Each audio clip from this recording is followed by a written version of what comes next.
Assalamualaikum warahmatullahi wabarakatuh. Perkenalkan, saya Dewi Puspitawati, mahasiswi PPG dalam jabatan mata pelajaran Pendidikan Agama Islam dan Budi Pekerti batch 3 di LPTK IAIN Kediri. Pada video ini saya akan menjelaskan materi pembelajaran tentang masa kejayaan Islam yang dinantikan kembali. Pendidikan Agama Islam dan Budi Pekerti, masa kejayaan Islam yang dinantikan kembali. Adapun tujuan pembelajaran kita pada hari ini, setelah mempelajari materi ini, peserta didik mampu menelaah sejarah perkembangan peradaban Islam pada periode klasik.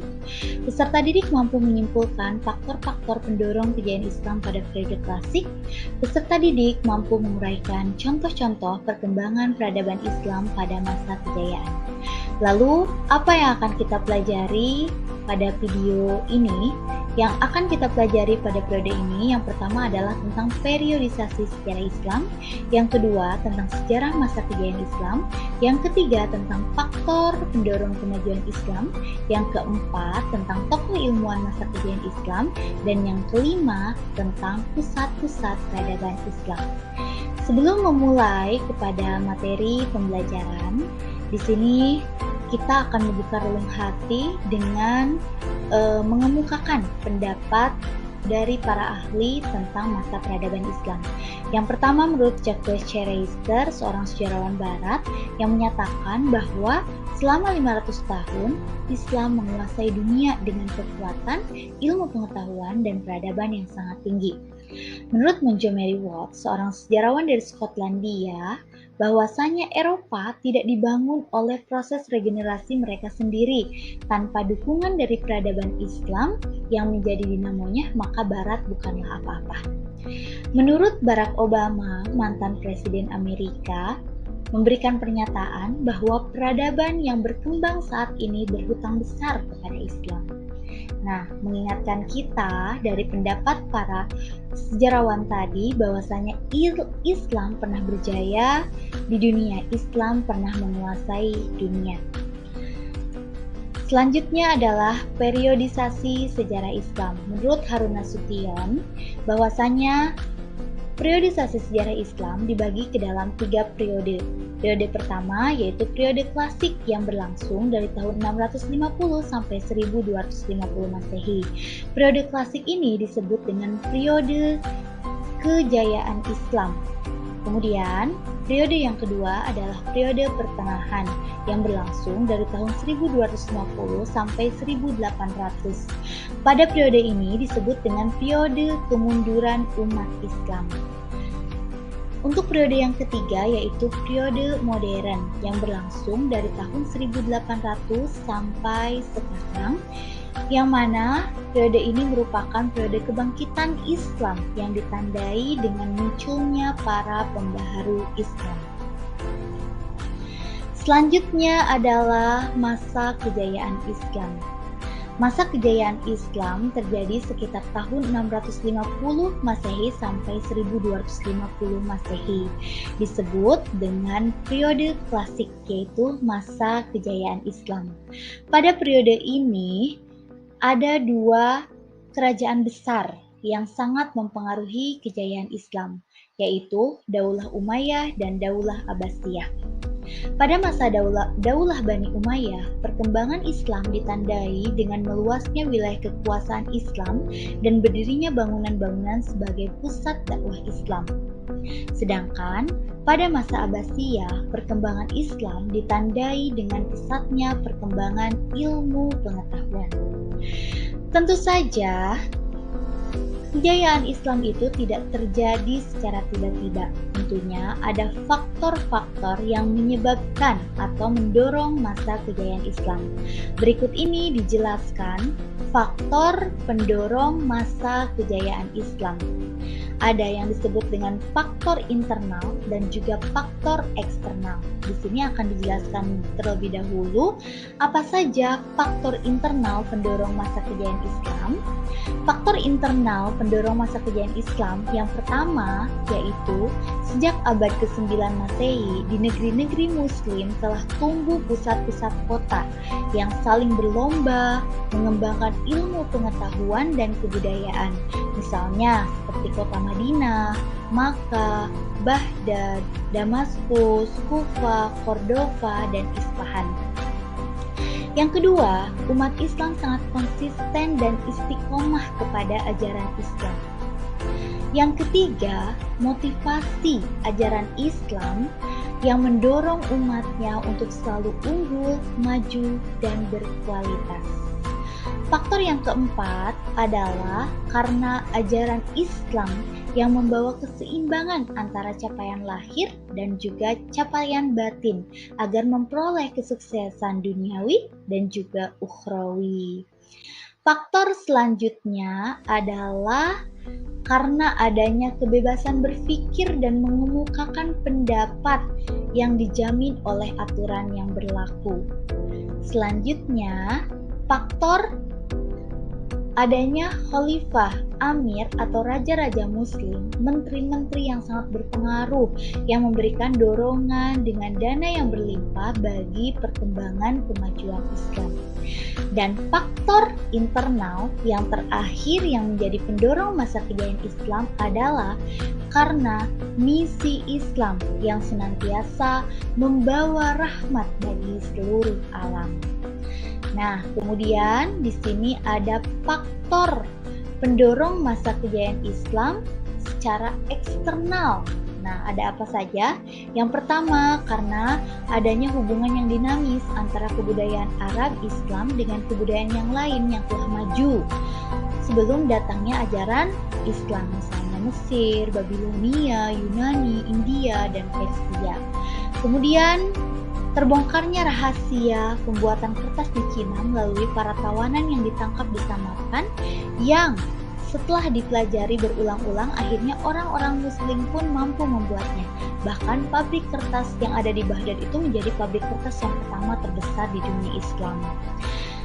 Faktor selanjutnya adalah karena berpindahnya para ilmuwan non-Arab dari Persia, Yunani menuju ke Baghdad untuk menerjemahkan buku-buku ke dalam bahasa Arab. Faktor selanjutnya adalah karena pada waktu itu penguasa atau khalifah banyak memberikan peluang kepada orang-orang non-Arab untuk menduduki jabatan-jabatan penting di pemerintahan.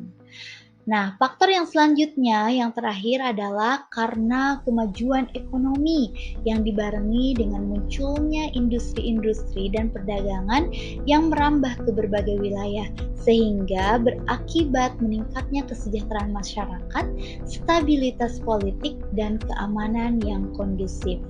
Itulah beberapa faktor-faktor pendorong masa kejayaan Islam, baik secara internal ataupun eksternal.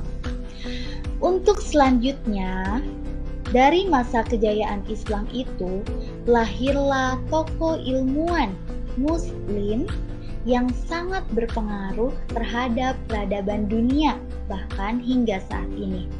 Seperti contohnya adalah Ibnu Rushd.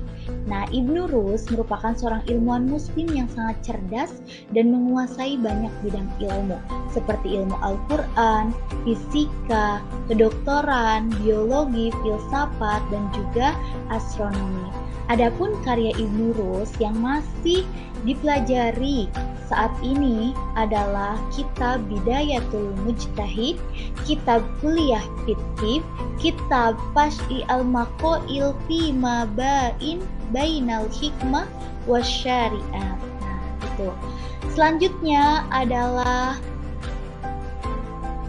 Al-Ghazali. Al-Ghazali atau yang dikenal dengan Imam Ghazali adalah seorang pemikir besar bagi dunia Islam. Ia merupakan akademisi dan juga ahli tasawuf yang melahirkan karya-karya fenomenal. Salah satunya adalah buku yang berjudul Ihya Ulumuddin, Kebangkitan Ilmu Pengetahuan Agama. Untuk selanjutnya, Tokoh ilmuwan masa kejayaan Islam adalah Al-Farabi. Al-Farabi adalah seorang cendekiawan muslim yang ahli di bidang filsafat. Selain filsafat, ternyata ia juga menguasai berbagai ilmu pengetahuan lainnya seperti logika, fisika, ilmu alam, kedokteran, kimia, ilmu perkotaan, ilmu lingkungan, fikih, ilmu militer, hingga ilmu musik. Nah, untuk selanjutnya adalah Ibnu Sina. Nah, Ibnu Sina atau yang lebih dikenal di dunia barat dengan Avicenna mempunyai nama lengkap Abu Ali Al-Husain bin Abdullah bin Hasan bin Ali bin Sina. Pada usia ke-21 tahun, Ibnu Sina telah menghabiskan ratusan karya tulis di bidang matematika, geometri, astronomi, fisika, kimia, metafisika, dan lain sebagainya, masih banyak lagi. Nah, itulah para tokoh-tokoh ilmuwan pada masa kejayaan Islam. Masih banyak sekali tokoh-tokoh yang tidak disebutkan di sini dan menjadi tugas kalian untuk dapat menemukan tokoh-tokoh ilmuwan masa kejayaan Islam. Untuk selanjutnya adalah pusat-pusat peradaban Islam. Pusat-pusat peradaban Islam pada masa kejayaan itu ada di 2 titik. Yang pertama di Baghdad. Nah, Baghdad didirikan oleh Khalifah Abbasiyah kedua, yakni Al-Mansur pada tahun 762 Masehi. Arti Baghdad sendiri adalah Taman Keadilan. Sejak awal berdirinya, kota ini sudah menjadi pusat peradaban dan kebangkitan ilmu pengetahuan dalam Islam. Baghdad ketika itu menjadi pusat peradaban dan sastra yang berkembang sebagai sangat pesat. Nah, kemudian kota selanjutnya adalah Cordova. Saat Abdurrahman III berkuasa, Cordova menjadi kota yang paling gemilang di Eropa, bahkan di bawah pemerintahan Al-Mansur. Seluruh semenanjung Liberia berada dalam kekuasaan Muslim. Kota ini terletak di sebelah selatan lereng Gunung Sierra de Cordova dan di tepi sungai Guadalquivir sebelum Spanyol ditaklukkan. Cordova adalah ibu kota kerajaan Kristen Visigot. Sebagai ibu kota pemerintahan, Cordova mengalami perkembangan yang pesat. Banyak bangunan baru yang didirikan seperti istana dan masjid. Cordova menjadi pusat ilmu pengetahuan di kota ini. Berdiri Universitas Cordova. Banyak ilmuwan dari dunia Islam bagian timur yang tertarik untuk mengajar di universitas ini. Kemajuan ilmu ini tidak terlepas dari jasa 2 orang khalifah pecinta ilmu, yaitu Abdurrahman An-Nasir dan anaknya Al-Hakim. Nah, Islam pernah berjaya di dunia ini. Islam pernah menjadi berpengaruh terhadap peradaban dunia. Itu saja yang bisa Ibu sampaikan pada hari ini. Terima kasih, semoga bermanfaat. Wassalamualaikum warahmatullahi wabarakatuh. Kesimpulan, bangun dan bangkitlah wahai para pejuang Islam, raihlah kembali masa kejayaan Islam sebagaimana dulu Islam pernah berjaya, berprestasi dan sangat berpengaruh terhadap dunia. Konsisten menjalankan perintah agama, gali ilmu pengetahuan dengan giat dan sungguh-sungguh.